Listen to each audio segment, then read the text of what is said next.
আশা করি আপনারা ভালোই রয়েছেন। সকলকে আমার ইউটিউব চ্যানেলে স্বাগতম। যদি আপনারা আমার ইউটিউব চ্যানেল নতুন হয়ে থাকেন, অবশ্যই চ্যানেলটাকে সাবস্ক্রাইব করবেন এবং এসএলএসটি সম্পর্কিত যে কোনো প্রশ্ন থাকলে কমেন্ট বক্সে করবেন এবং উত্তর দেওয়ার চেষ্টা করব। প্রথম প্রশ্ন, আজকাল বেশ কয়েকটি গুরুত্বপূর্ণ প্রশ্ন নিয়ে আলোচনা হবে, তাই ভিডিওটির সঙ্গে থাকুন, অনেক কিছু বিষয় পরিষ্কার হয়ে যাবে। আপনারা আমাকে প্রশ্ন করেছিলেন যে স্যার একাদশ দ্বাদশ শ্রেণীর কাউন্সিলিংটা কেন হচ্ছে না, কেন এতটা লেট হচ্ছে? তার প্রথম কারণ হচ্ছে গিয়ে আমরা সবাই জানি যে মাদ্রাসার পরীক্ষা চলছে, অর্থাৎ 29শে জানুয়ারি থেকে মাদ্রাসার পরীক্ষা চলছে, এটা 16ই ফেব্রুয়ারি শেষ হবে। মাধ্যমিকের যেটা আমাদের পশ্চিমবঙ্গ সরকারের মাধ্যমিক বোর্ডটা, যেটা মধ্যশিক্ষা পরিষদের, সেটা 2রা ফেব্রুয়ারি থেকে অর্থাৎ সোমবার থেকে চলবে এবং সেটা 12ই ফেব্রুয়ারি শেষ হবে। এবং আবার মার্চের 3 মার্চ, 3rd মার্চ থেকে কিন্তু উচ্চ মাধ্যমিক শুরু হচ্ছে, সেটা 18ই মার্চ পর্যন্ত চলবে, তারপর আবার ভোট আছে।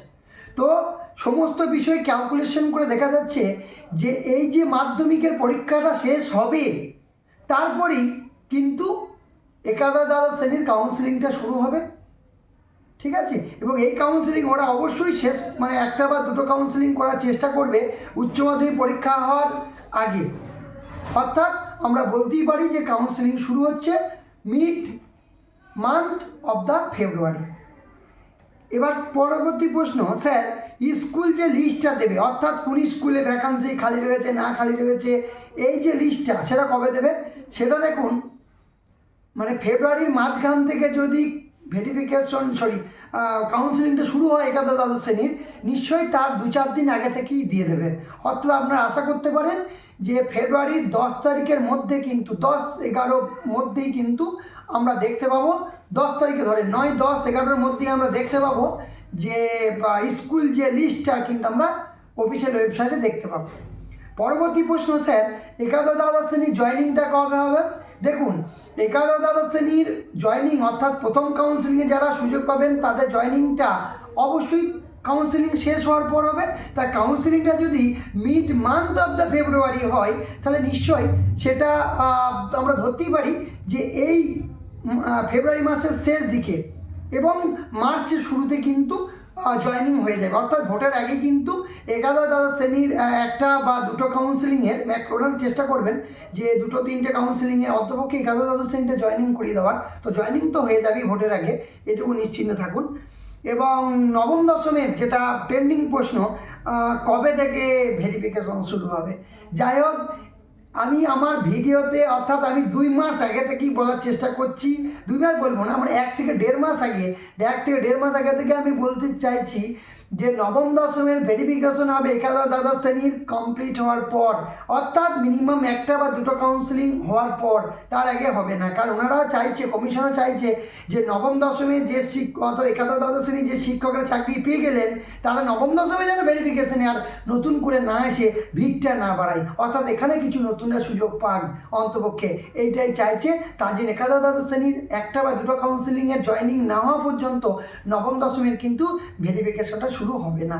যাই হোক, আমরা দেখলাম যে ভূগোল, সংস্কৃত, বাংলা, ইংলিশ এই সাবজেক্টগুলোতে যে কোনো জেনারেলরা চাকরি পায়নি, তো নতুনরা তো বঞ্চিত হয়েছি।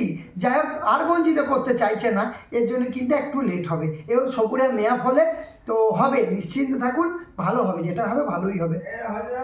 পরবর্তী প্রশ্ন যে স্যার ভোটের আগে কি নবম দশমের ভেরিফিকেশন হবে? দেখুন, ভোটের আগে কিন্তু আমার ভোটের আগে ভেরিফিকেশন হয়ে যাবে, কিন্তু ইন্টারভিউটা পুরোপুরি কমপ্লিট ভোটের আগে কিন্তু হবে না। অর্থাৎ বাংলা এবং ইংরাজি এই দুটো একটা বিষয় হয়তো ভোটের আগে হতে পারে ইন্টারভিউটা, সমস্ত বিষয়গুলোর ইন্টারভিউ ভোটের আগে হবে না, কিন্তু ভেরিফিকেশনটা অবশ্যই ভোটের আগে কিন্তু নবম দশমের হয়ে যাবে। পরবর্তী প্রশ্ন, স্যার আপার প্রাইমারি কি বের হবার কোনো সম্ভাবনা রয়েছে? আমি তো তেমন কিছু দেখতে পাচ্ছি না। আমি আমার ভিডিওতে আপার প্রাইমারির ভিডিও করেছিলাম, বলেছিলাম যে জানুয়ারি মাসে আপার প্রাইমারি বিজ্ঞপ্তি আসবে না, আমি বলেছিলাম। কারণ যে বেশিরভাগ ক্ষেত্রে যারা কোচিং সেন্টার এবং যারা বইয়ের লেখক তারা এবং ইউটিউবাররা এই ব্যাপারটা বেশি হাইপ করছিল যে আপার প্রাইমারি বের হবে বের হবে বের হবে। যাই হোক, তো আমার কথাটা ঠিকই হলো, জানুয়ারি মাসে বের হয়নি। আমি আমার ভিডিওতে বলেছিলাম যে ফেব্রুয়ারির দিকে শেষের দিকে এবং মার্চের শুরুর দিকে বের হতে পারে, এটা বলেছিলাম। তো আমি এখনও ওই প্রেডিকশনই রয়েছি যে ভোটের আগে অর্থাৎ 31শে মার্চ, যেটা এক্সাম নেওয়ার কথা ছিল, মার্চের মধ্যে এক্সাম না নিতে পারলেও ভোটের আগে বিজ্ঞপ্তি আসবে, এটা আমরা মন থেকে আশা করতেই পারি। এবং যদি না আসে সেটা কিন্তু অনেকটাই আমরা হতাশ হব। যাই হোক, তো আমরা আশা তো করতেই পারি, মানুষ যদি আশা না থাকে মানুষ কীভাবে বাঁচবে। তো পুরো ক্যালকুলেশনে বলছি, পরীক্ষা তো হবেই না, আমি প্রথম দিন থেকে বলছি। তো মাদ্রাসার কিন্তু আপার প্রাইমারির কিন্তু ভোটের আগে কিন্তু সুযোগ চান্স অবশ্যই রয়েছে। আর যদি না আসে তাহলে এক বছর আবার আসবে না, এটা ভেবে দেখেন, যা আবার ভোটের আগেই হবে। পরবর্তী প্রশ্ন, মাদ্রাসা স্যার কি আসবে? আমি আমার ভিডিওতে বলেছিলাম, ভিডিও নিয়ে মাদ্রাসা নিয়ে একটা ভিডিও করেছিলাম, যদি আপনি দেখে থাকেন তাহলে বুঝতে পারবেন।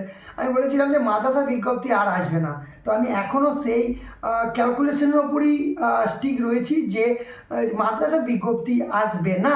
বেশিরভাগ ক্ষেত্রে যারা কোচিং সেন্টার রয়েছিল বা ইউটিউবাররা বেশি ব্যাপারটা হাইপ করছিল, মাদ্রাসা এই তো কিছুদিন আগে নিয়োগ হলো, তাহলে আবার মাদ্রাসার কি বিজ্ঞপ্তি কি আসে?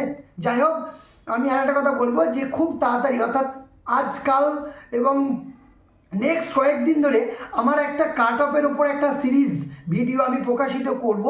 যাই হোক, অনেকটা ডেটাগুলো কালেকশন করতে হচ্ছে বলে আমার একটু লেট হচ্ছে, কিন্তু খুব তাড়াতাড়ি প্রত্যেকটা বিষয় ওয়াইজ ভিডিও আকারে আসবে এবং ভিডিওটা তথ্য সম্পূর্ণ ভালো হবে। ভিডিওটাতে দেখবেন, আশা করি ভালো। আমি একটা প্রেডিকশন দেওয়ার চেষ্টা করছি, যেহেতু অনেক কিছু কালেকশন করছি তো তাই একটু লেট হচ্ছে, তো ওর জন্য সরি। যাই হোক, ভালো থাকবেন এবং এসএলএসটি সম্পর্কিত কোনো প্রশ্ন থাকলে কমেন্ট বক্সে করবেন।